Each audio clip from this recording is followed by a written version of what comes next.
Muito bom dia, muito boa tarde, muito boa noite para você que está assistindo de manhã, de tarde, de noite esse vídeo.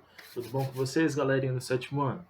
Nós estamos aqui para fazer uma revisão do capítulo 2 do nosso livro 1 de matemática sobre números inteiros. Por quê? Porque nós vamos fazer uma atividade na sexta-feira, esse vídeo está saindo hoje na quinta. Nós iremos fazer uma atividade na sexta-feira, uma atividade de revisão. Então é importante que nós possamos relembrar alguns conceitos que nós estudamos lá no capítulo 2. Então essa aula ela serve justamente para isso. Então, pegue o seu livro de matemática número 1, abra nas páginas que nós iremos ver agora. Olha só, nós iremos começar na página 26. Então, eu fiz alguns tópicos aqui para vocês estarem lendo também. Eu também vou estar disponibilizando esse PowerPoint lá no portal do SAS, que tem uma aba que é sala de aula. Eu vou estar disponibilizando para vocês lá também. Vou estar colocando no Alunos Book essas páginas para que vocês também possam estar lendo, tá bom? Então tem todas as páginas aí que vocês precisam ler para poder revisar. São coisas bem pequenas e eu coloquei esses no slide aqui para a gente poder ficar melhor a compreensão. Então vamos lá para o nosso estudo, para a nossa revisão.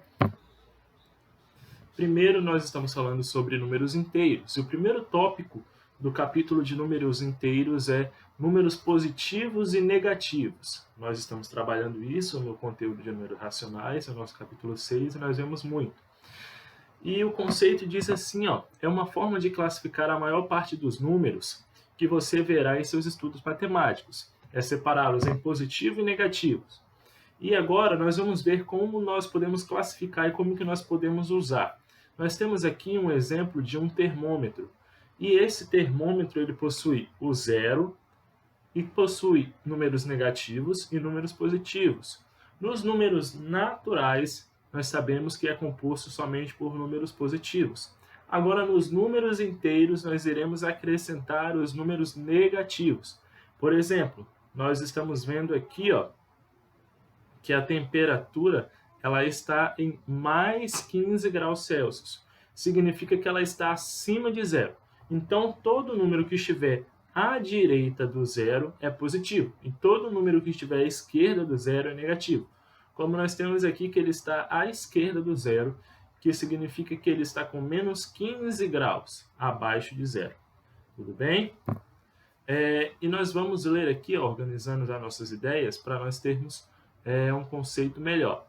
Quando nós usamos o zero como referência para classificar um número em positivo ou negativo, nós dizemos que acima dele, ou seja, maiores que zero, lembram que estão à direita, eles são positivos, e os números que estão abaixo de zero, ou seja, estão à esquerda do zero, são números menores, são números negativos. Quando o número positivo ele pode ser representado sem sinal, como nós utilizamos o 15 graus aqui, 15 graus que nós utilizamos aqui, ele pode ser feito sem o sinal de positivo. Então, ele pode ser representado somente pelo 15. Ou pode vir acompanhado pelo sinal de mais, como nós vimos aqui. Já os negativos, eles sempre vão vir com o sinal de menos acompanhado. Por exemplo, o que nós temos aqui, menos 15, ele sempre virá com o sinal de menos acompanhando. Então, deste modo, nós podemos dizer que todos os números naturais, exceto o zero, são positivos. O zero, por sua vez, não é positivo e nem negativo. Ele é nulo. Muito bem? Então, vamos lá para o próximo. Aqui tem um exemplo sobre uma conta bancária. Por que é importante que nós aprendamos isso? Porque mais para frente nós vamos usar isso no nosso dia a dia, sobre extrato bancário, sobre conta, como movimentar. Então, nós iremos ler aqui uma explicação na qual nos ensina direitinho como lidar com essa situação.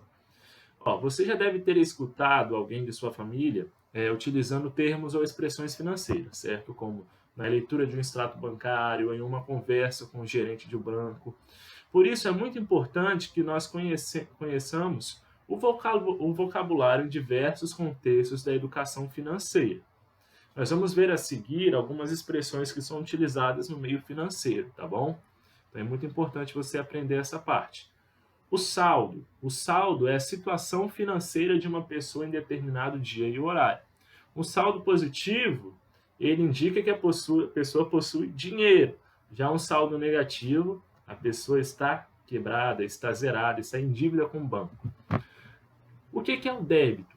O débito ela é a saída do dinheiro da conta bancária. Por exemplo, o pagamento de um lanche.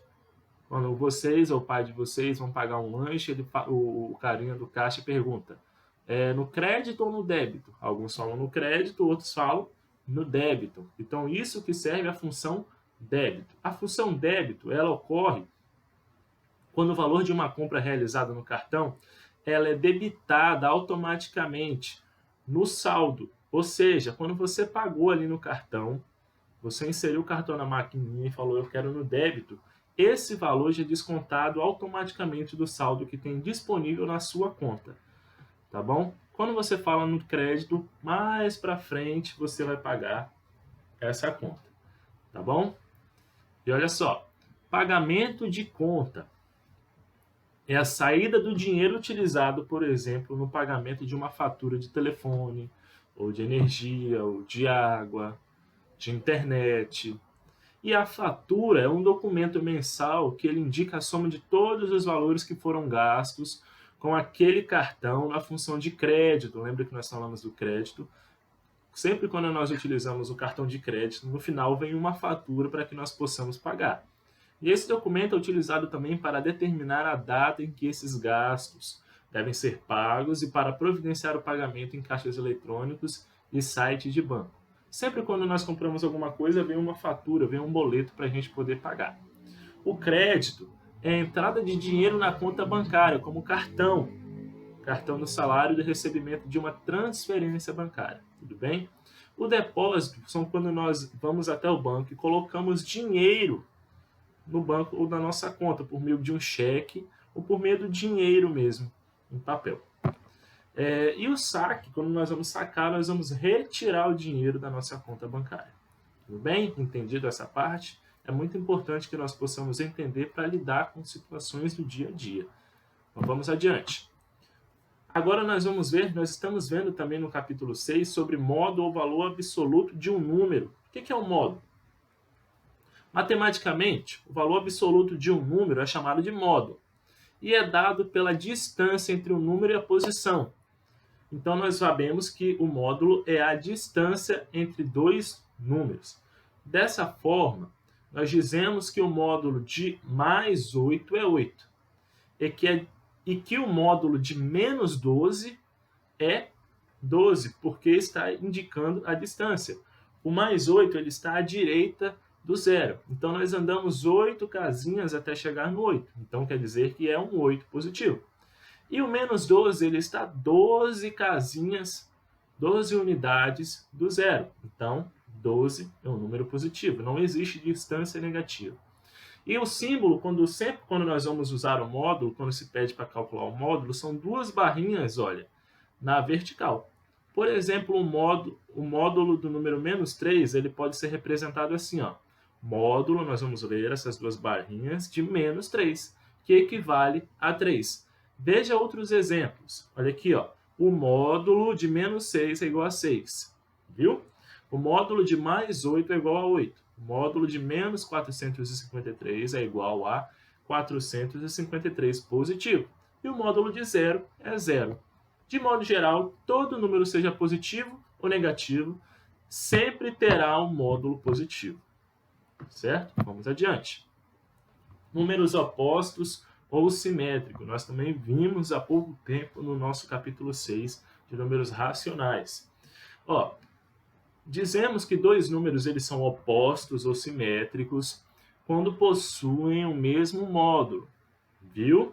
Só pode ser oposto ou simétrico quando eles possuem o mesmo módulo, mas têm sinais diferentes. Viu? Não basta ter somente os sinais diferentes para eles serem opostos ou simétricos. Eles devem possuir o mesmo módulo. Em outra palavra, dois números simétricos estão sempre à mesma distância em relação ao zero, mas em lados opostos. nós temos um exemplo de um termômetro onde cada um está sendo indicado, onde o oposto de menos 2 é mais 2, e onde o simétrico de mais 1 é menos 1, e onde o oposto de mais 5 é mais, onde o oposto do oposto de mais 5 é mais 5. Olha, o oposto de mais 5 é 5 e o oposto de menos 5 é 5. E o oposto ou simétrico de um número x positivo é um número x negativo.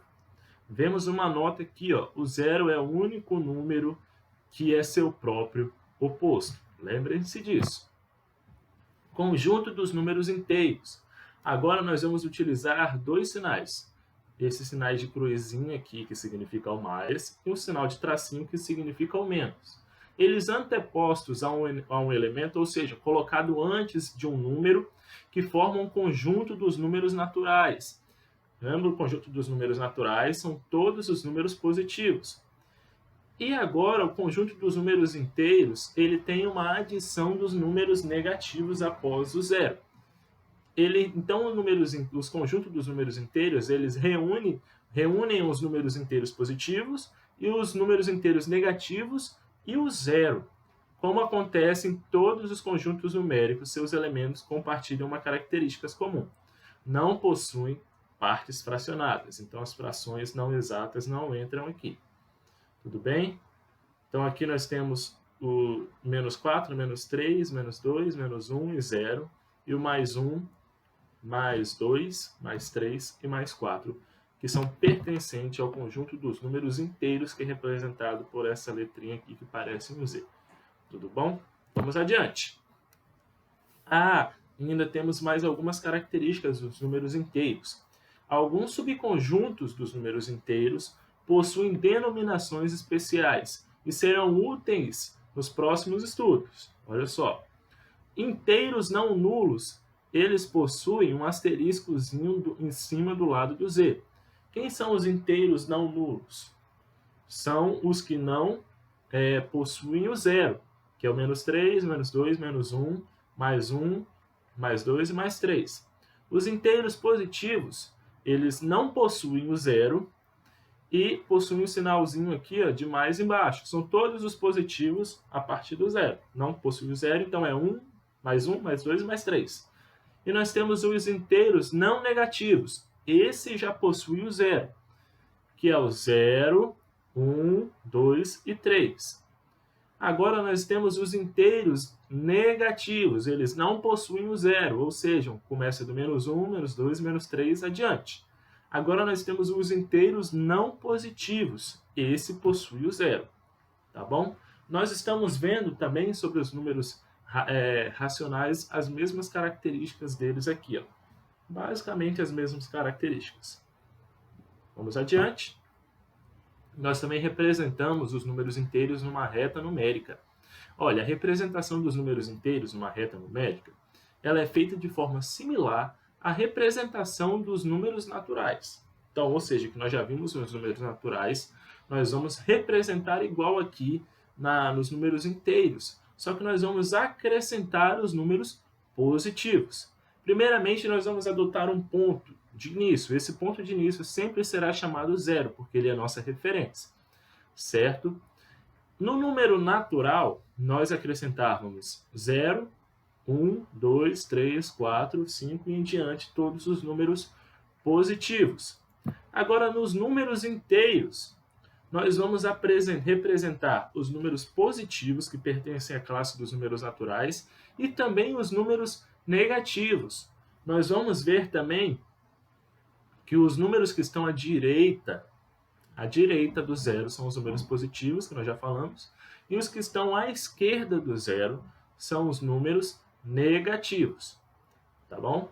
Quando nós vamos construir, fica bem assim uma construção de uma reta numérica.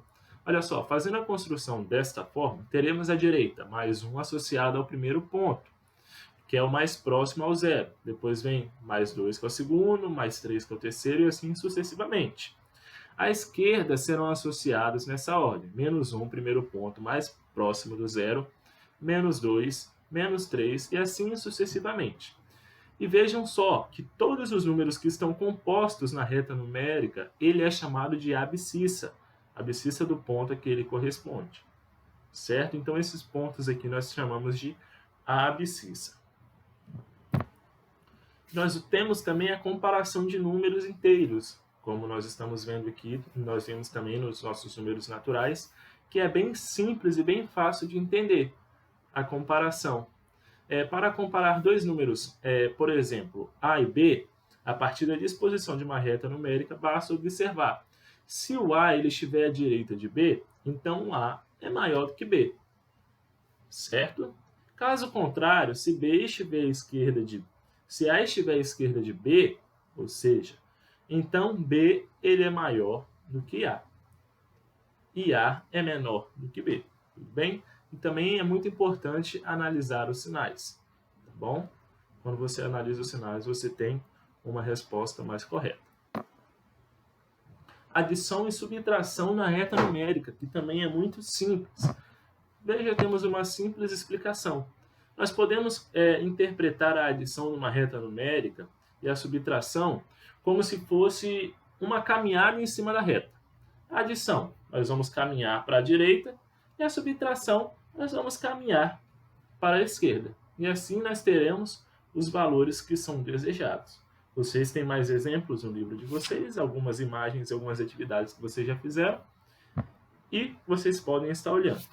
Do mais, a nossa revisão é bem rápida e bem simples, onde nós conseguimos ver, interpretar e relembrar como que é o capítulo 2 sobre números inteiros. Uma boa revisão a todos e até a próxima, lembrando que amanhã nós teremos a nossa revisão, o nosso conteúdo especial do capítulo 2. Até uma próxima e fiquem com Deus e tchau, tchau!